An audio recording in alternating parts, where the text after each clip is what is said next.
Hey everyone, so I want to talk to you about something that I've been doing for a really long time. It's called oil pulling.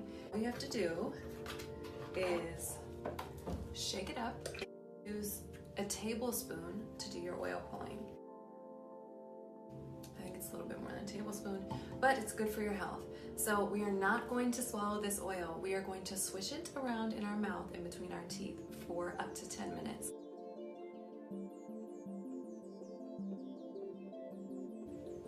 So after oil pulling, make sure that you spit the oil out in the trash. Try not to put it in the sink.